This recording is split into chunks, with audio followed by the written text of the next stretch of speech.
There is a woman buried in Israel who spent 14 years lying to her own children.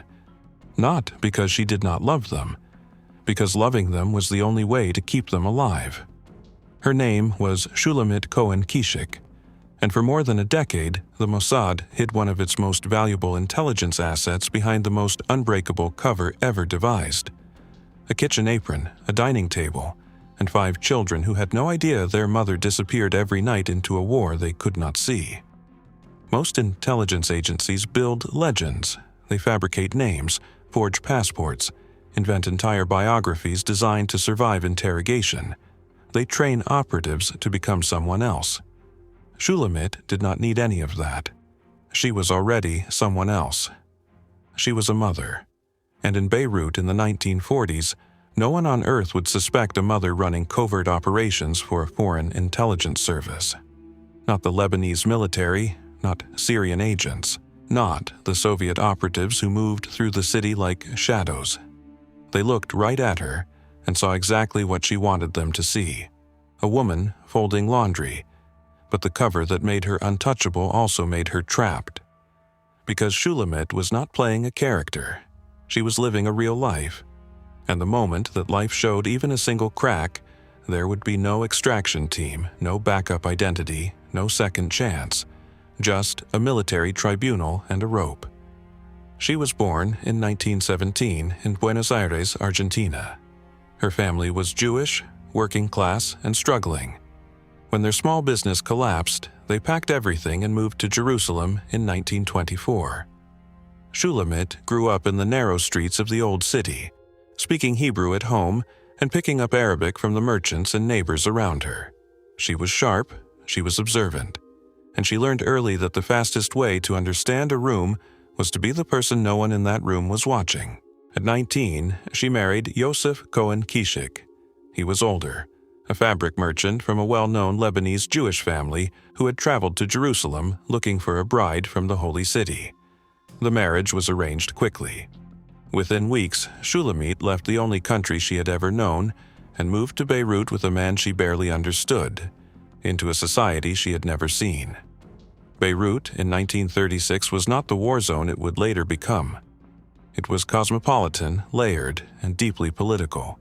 The city's elite moved between French colonial officers, Christian Falangist politicians, wealthy Muslim families, and a small but influential Jewish community that occupied a careful middle ground. Shulamit entered this world as a young bride with no connections of her own. Within 2 years, she had built relationships across every one of those circles. She attended dinners with Falangist leaders. She sat in living rooms where Lebanese military officers discussed border security over coffee. She listened to everything, and she remembered all of it. What made her access remarkable was not just her social skill. It was the structure of Beirut itself. In the 1930s and 40s, the city operated through a web of personal relationships that crossed religious and ethnic lines in ways that would become impossible in later decades. A Jewish merchant's wife could attend a Christian political gathering, and no one would question her presence.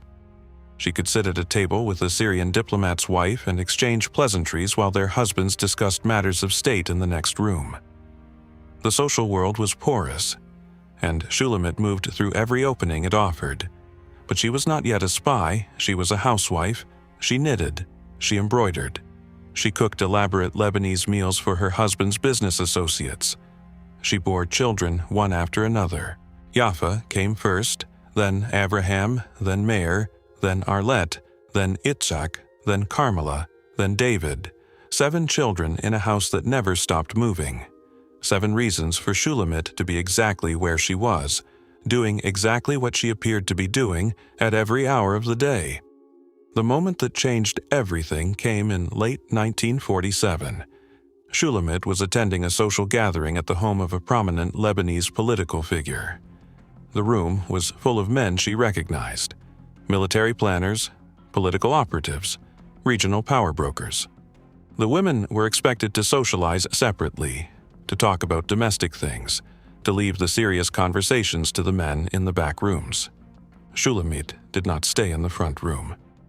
She moved through the house the way a hostess does, refilling glasses, clearing plates, smiling politely at anyone who noticed her.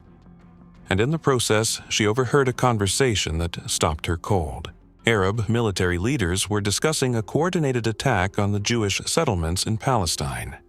The details were specific: troop movements, supply lines, political coordination between multiple governments. This was not speculation. This was operational planning. Shulamit stood in a hallway holding a tray of empty glasses and realized she was the only person outside that room who understood the full meaning of what she had just heard.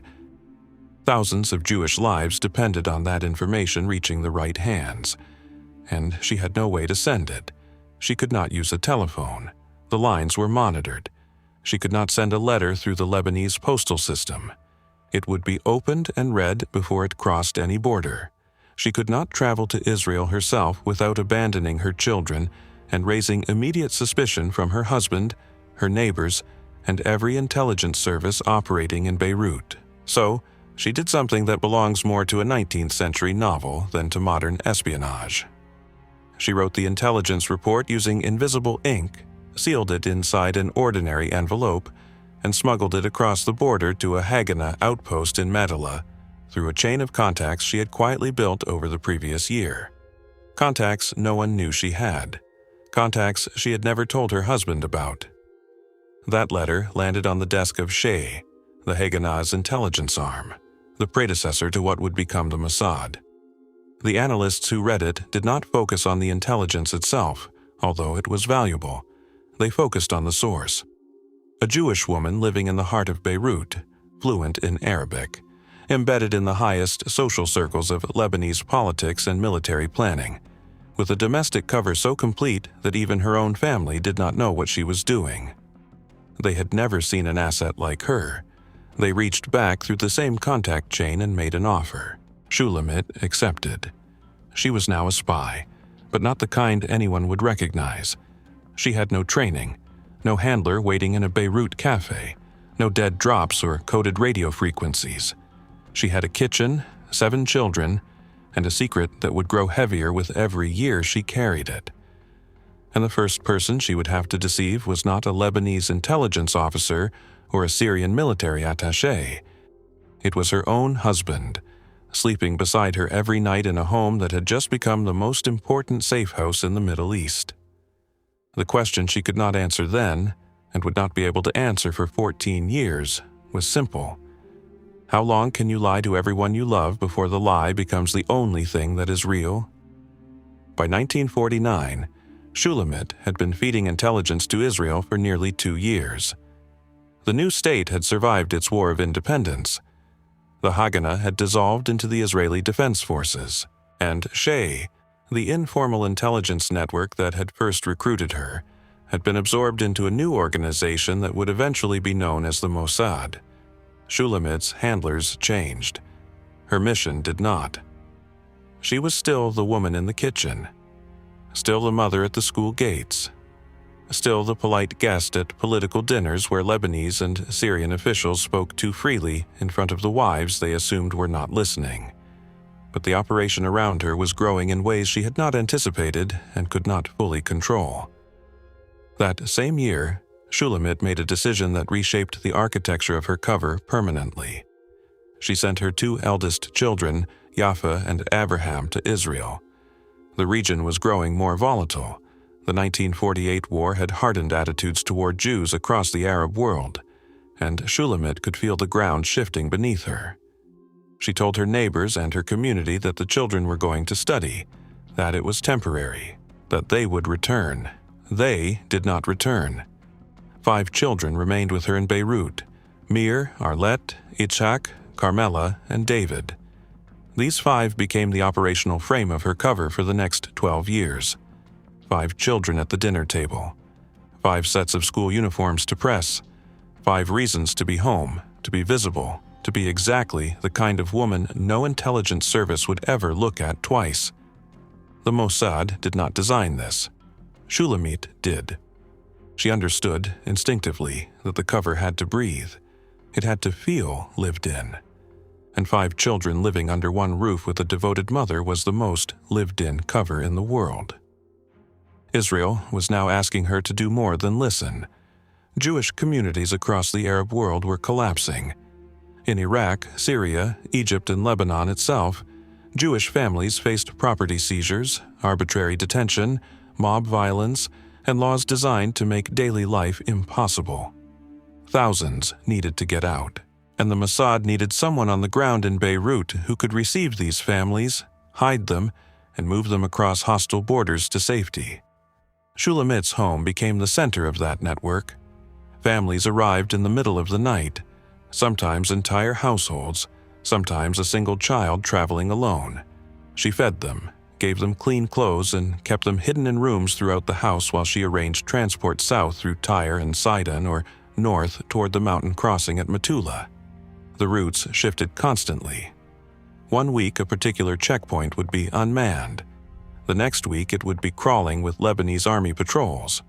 Shulamit tracked all of it through her social connections, adjusting the escape routes in real time based on conversations she overheard at dinner parties and neighborhood gatherings.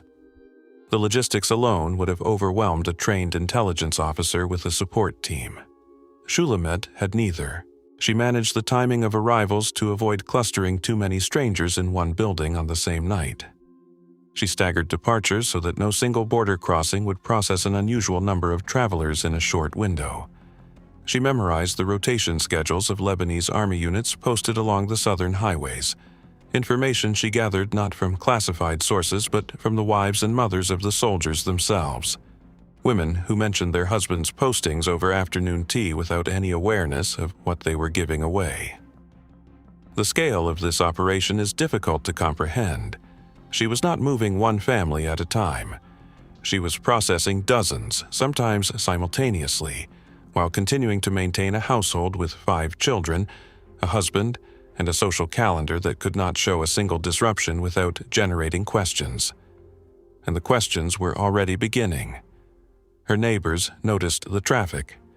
Visitors at odd hours, unfamiliar faces in the stairwell, cars arriving and departing before dawn. Shulamit explained it all the same way every time.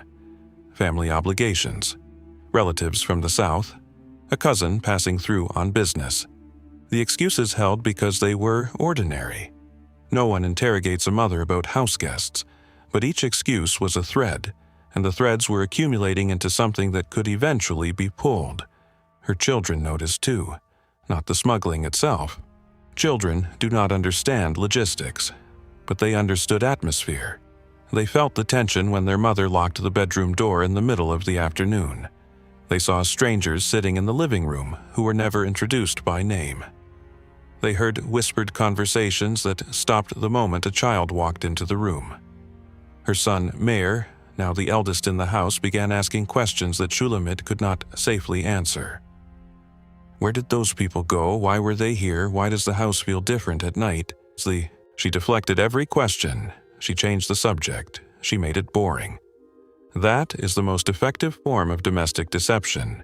You do not deny. You do not explain. You make the question feel unimportant until the person asking it feels foolish for having raised it. Shulamit did this to her own children over and over for years, and it worked. They stopped asking, but they did not stop noticing. This was the hidden cost that no handler in Tel Aviv had calculated. Every month the operation continued, Shulamit was not just maintaining a cover. She was actively eroding the trust inside her own family. Her children were learning, without knowing they were learning, that their mother kept secrets, that their home contained rooms they were not allowed to enter, that the woman who packed their school lunches and kissed them goodnight was also someone else, someone they could not see and were not permitted to know. By 1953, the Mossad had begun to recognize the risk, not to Shulamit's cover with Lebanese intelligence. That remained solid. The risk was to Shulamit herself. She was running an intelligence collection operation and a human smuggling network simultaneously, with no backup, no partner, no support infrastructure inside Lebanon, and no realistic extraction plan if anything went wrong. She was a single point of failure for an operation that had saved thousands of lives. There were internal discussions in Tel Aviv about pulling her out, not because her cover was blown, Because her cover was too good. She had become so embedded in Beirut society, so essential to the smuggling pipeline, so integrated into the fabric of daily Lebanese life, that removing her would collapse the entire network overnight. And yet, keeping her in place meant accepting that a woman with 5 children was carrying the full operational burden of one of the most sensitive intelligence programs in the Middle East with no safety net. The decision was made to continue. The justification was operational necessity. The network was saving lives. Shulamit was the network, therefore Shulamit would stay. No one asked Shulamit what she wanted. That conversation did not happen. In the intelligence world of the 1950s, assets did not negotiate their terms of service, they served, and Shulamit served. But the absence of that conversation planted something that would grow silently for the next 8 years. A sense, never spoken aloud, that the organization she was risking her life for had weighed her survival against the operation and chosen the operation. Meanwhile, the deception she had built was beginning to succeed in ways that created their own dangers. One evening in the mid-1950s, Shulamit was preparing a large group of Jewish children for extraction. Several dozen gathered in a staging area near the Beirut waterfront. The buses were in position. The southern route through Tyre was open. Everything was set. Then she saw them. 2 men at the far end of the street, then a third near the corner, positioned at observation points with clear sightlines to the staging area. Russian or Arab intelligence, she could not tell which, but they were watching. If they reported what they saw, the children would be intercepted before they reached the border. The entire network would be exposed, and Shulamit's cover, more than a decade in the making, would be finished. She had no communication with her handlers, no time to abort, no vehicle for a rapid extraction. She had only herself, several dozen terrified children, and a street full of hostile eyes. She ran to the nearest shop and bought every candle they had. She handed them to the children. She organized them into rows and started walking them down the street, singing Hanukkah songs at the top of her voice, clapping her hands, encouraging the children to wave their candles and laugh. A parade, a loud, chaotic, unmistakably festive Jewish holiday parade, moving directly past the surveillance positions. The agents watched, they assessed, and they left. A community celebration, nothing more. The moment the street was clear, Shulamit loaded the children onto the buses and sent them south. For years, this was told as the story of a brilliant improvisation, a woman who outsmarted trained intelligence operatives with nothing but candles and nerve. And Shulamit believed that version. She had seen the agents, she had read their body language, she had constructed a deception on the spot, and it had worked. But intelligence reviews conducted years later suggested a different possibility. The agents at the waterfront that evening were not, in fact, monitoring Jewish activity. They were conducting routine port surveillance for an unrelated operation. The children were never their target. The parade did not fool them into ignoring a threat. It simply explained the foot traffic they had already dismissed as irrelevant. Shulamit's greatest moment of improvised genius may have been completely unnecessary. And that is the reality of living inside a deception for 14 years. You can never tell the difference between a crisis you survived and a crisis that never existed. Every shadow looks like a threat. Every stranger looks like a surveillance officer. Every glance from a neighbor feels like the first step toward exposure. The cover does not just hide you from the enemy, it hides the truth from you. You stop being able to see the world as it actually is, because the world you have built is a performance, and you can no longer step outside it long enough to check what is real. Shulamit could not check. She could not pause. She could not ask anyone whether the threats she was responding to were genuine, because asking that question would require admitting what she was, and admitting what she was would end everything. So she kept going, year after year, child after child smuggled to safety, secret after secret carried alone, and the distance between the woman her children thought they knew and the woman she actually was grew wider with every operation, every lie, every locked door. By 1960, she had been living this way for 13 years.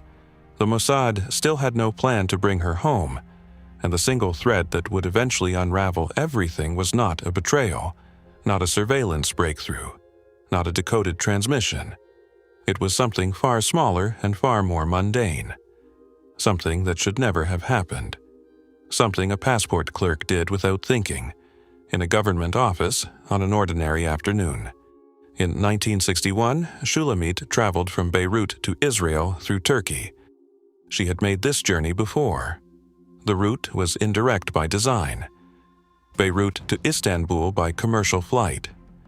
Istanbul to a transit point in Europe. Europe to Israel through channels the Mossad controlled. Then the same route in reverse. Every leg of the journey required a different document, a different explanation, a different version of herself at every passport control desk. The system had worked for years. It worked because Shulamit understood the rhythm of border crossings.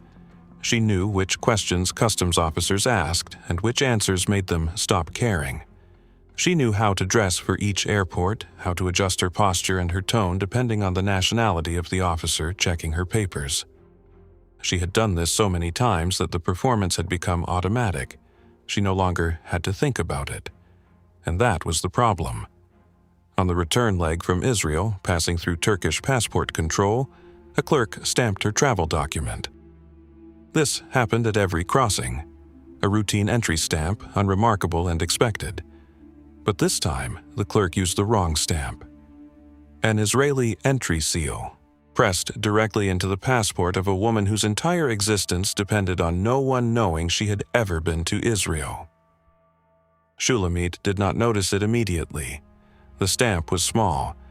The clerk processed her quickly. She collected her document and moved through the terminal without looking down. It was only later, reviewing her papers during a layover in Europe, that she saw it. A small blue mark on a page that should have been clean. Proof, in ink, that she had entered Israel. She could not return to Beirut with that passport. A Lebanese immigration officer would see the stamp. Even a board officer processing hundreds of travelers a day would recognize an Israeli seal. It was the one thing they were trained to look for. The one thing that could not be explained away by any story, any excuse, any version of a mother visiting relatives abroad. Shulamit attempted to resolve the problem in Europe. The details of what she tried remain unclear in the public record. Some accounts suggest she contacted her Mossad handlers and requested a replacement document. Others suggest she attempted to alter the passport herself, removing or obscuring the stamp. Whatever she did, it was not enough. And the clock was running. She had been away from Beirut for days. Her absence had a cover story, but cover stories have shelf lives.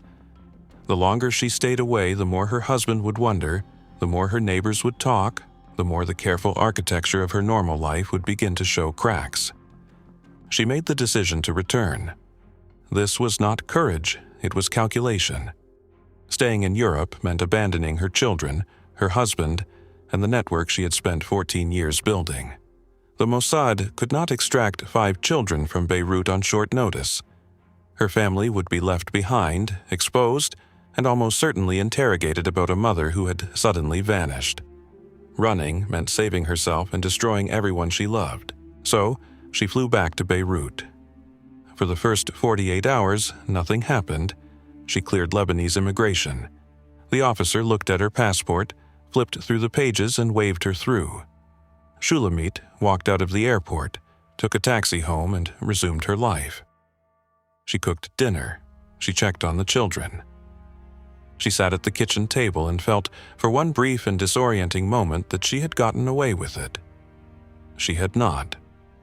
What Shulamit did not know was that Lebanese intelligence had already been alerted. Not by the passport stamp. The tip had come from a separate source entirely. To this day, the identity of that source remains disputed. Some intelligence historians believe it was a rival service that had picked up fragments of Shulamit's travel patterns over the years. Others believe it came from within Lebanon's own Jewish community. someone who had grown uncomfortable with the constant stream of strangers through the Cohen-Kishik household, someone who had spoken to a friend, who had spoken to an official, who had passed the information upward until it reached a desk where it was taken seriously. The passport stamp did not expose her. It confirmed what someone had already whispered. Lebanese security services waited. They let her return home. They let her settle back into routine. They let her believe for 2 full days that the crisis had passed. This is standard counterintelligence technique. You do not arrest a suspected operative at the airport. You let them return to their network. You watch who they contact. You map the connections. And then you move. On the 3rd day, they came to the house. Shulamit answered the door the way she had answered it 10,000 times before. A mother interrupted during the morning routine. But the men standing on her doorstep were not neighbors, and they were not selling anything. They were Lebanese military intelligence, and they were not asking questions. They were giving instructions. She was taken from the house in front of her children. Not all of them were home, but enough of them were. Enough of them watched their mother walk to a car that was not hers, flanked by men who did not speak to her, and drive away without explanation. The house was searched. Every room, every drawer, every cabinet that her children had been told not to open. Documents were seized. Items she had hidden were recovered. The evidence was not circumstantial. It was direct and overwhelming. And here the architecture of her cover, the thing that had protected her for 14 years, collapsed in the most brutal way possible. Shulamit had no false identity to retreat into. She was not operating under a legend that could be denied or disavowed. She was Shulamit Cohen-Kishik, a Jewish mother living in Beirut, and the only question the tribunal needed to answer was whether this Jewish mother had been working for Israeli intelligence. The passport answered that question. The seized documents answered it again. And whatever the original source of the tip had been, it no longer mattered. The evidence spoke for itself. Her husband, Yosef, was detained. Her older children were brought in for interrogation.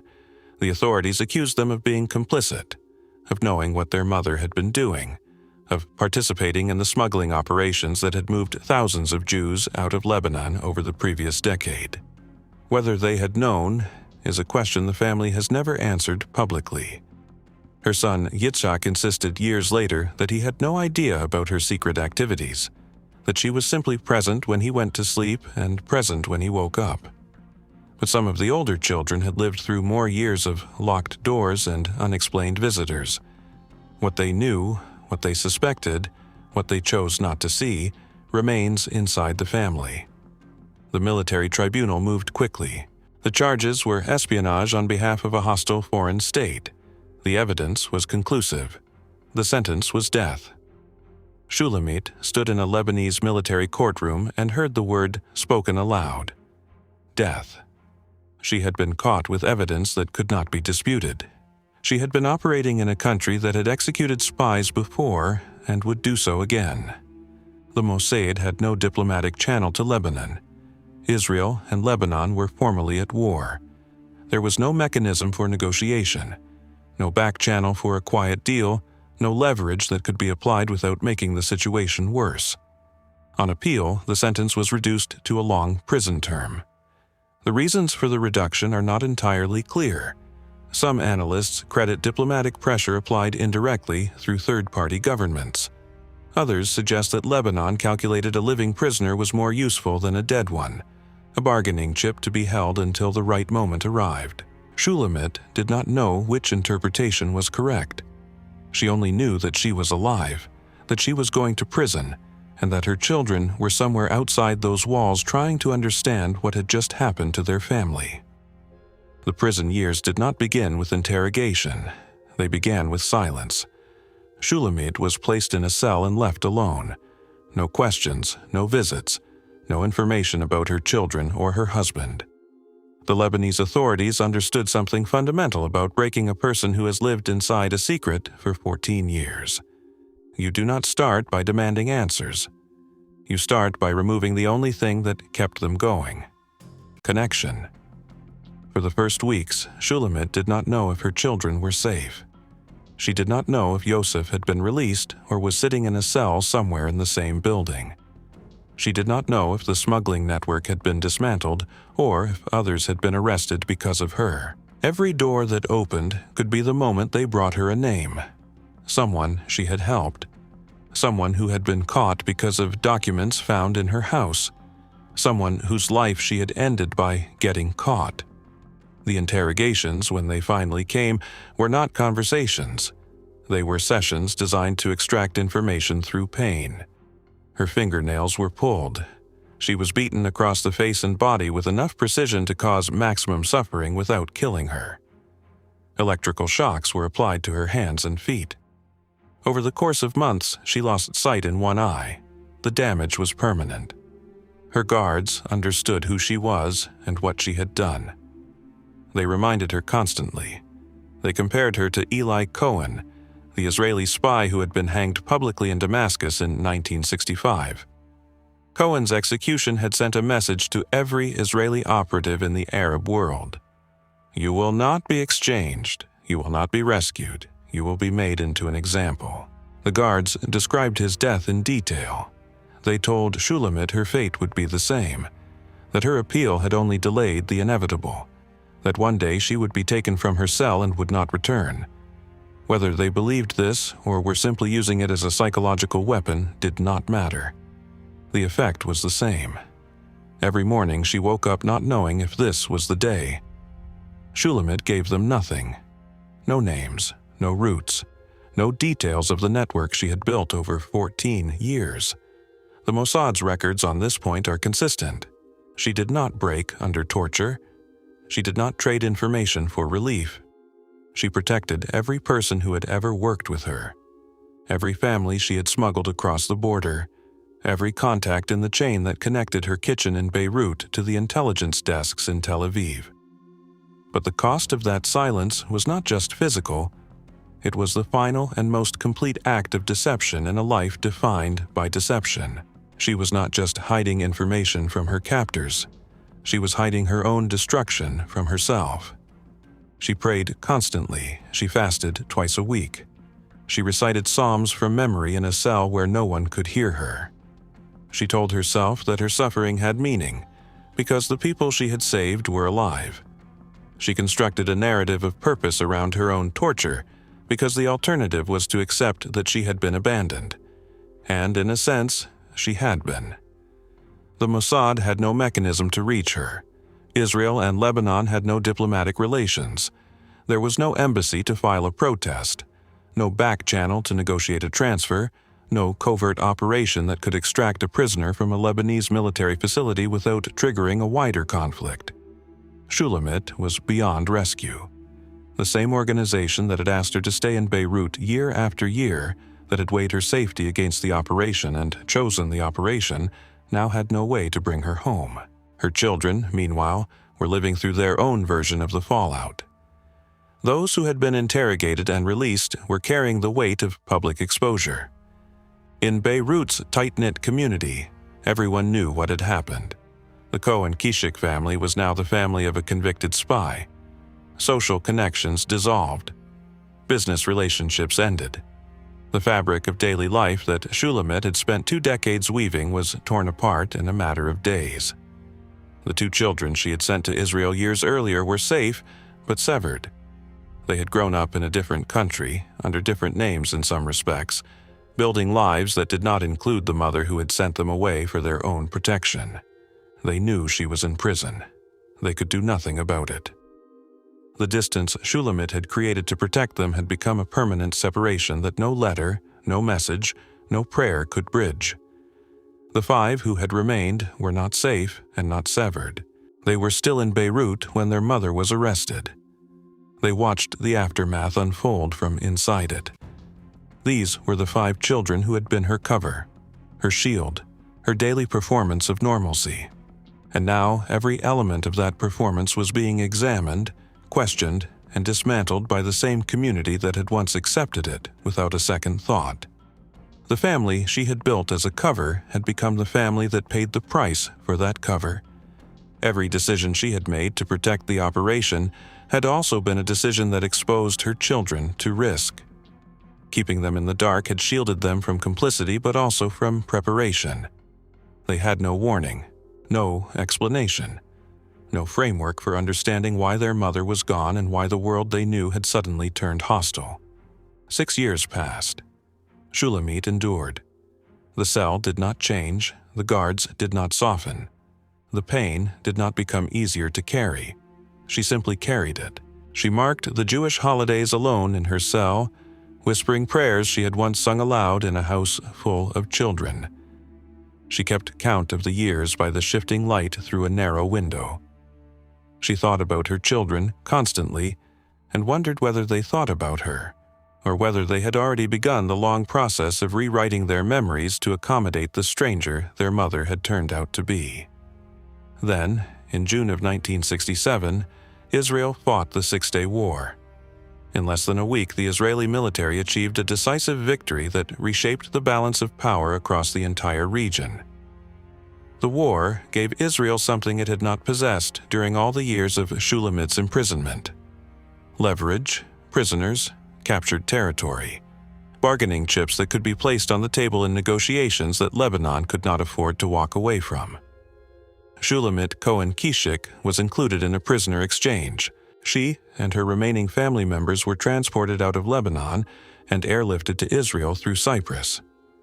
After 6 years of torture, after 14 years of espionage, after nearly 3 decades of living in a country that was never truly her home, she was free. But the woman who arrived in Israel was not the woman who had left Jerusalem as a 19-year-old bride in 1936. She was partially blind. Her body carried permanent damage from years of systematic abuse. She was 50 years old and looked far older, and she carried something that no medical treatment and no amount of time would repair. She had spent 14 years performing a life that was simultaneously real and false.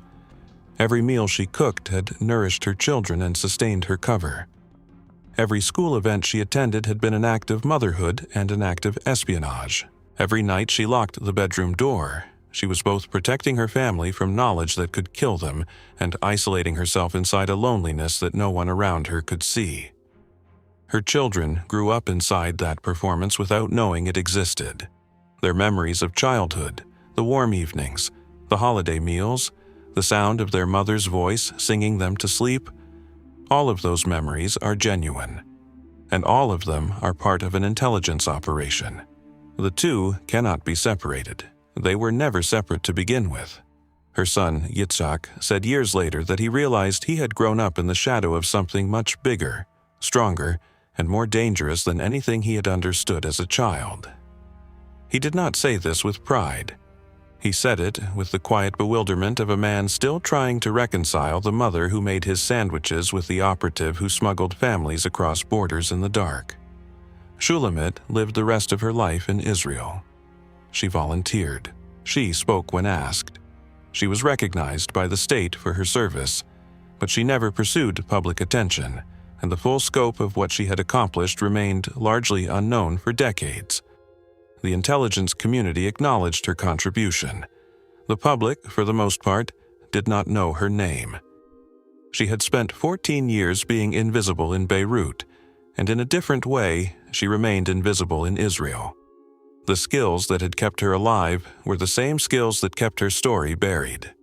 She died in 2017 at the age of 100, surrounded by the family she had both built and deceived, loved and endangered, protected and permanently marked. 7 children who had each, in their own way, spent a lifetime trying to understand the woman who raised them. 2 who had been sent away for safety and grew up without her. 5 who stayed and grew up inside the lie without knowing it was a lie until the morning their mother was taken from their doorstep by men in uniforms. The Mossad did not hide its most valuable spy behind a kitchen apron and 5 children. It hid her inside a life that could never be fully lived and never be fully left behind. The apron was real, the children were real, the love was real, and the lie was woven so deeply into all of it that removing it would mean unmaking everything. That is not a victory. That is the price. If this story stayed with you, subscribe to Hidden Ops. We do not celebrate intelligence work. We examine what it costs.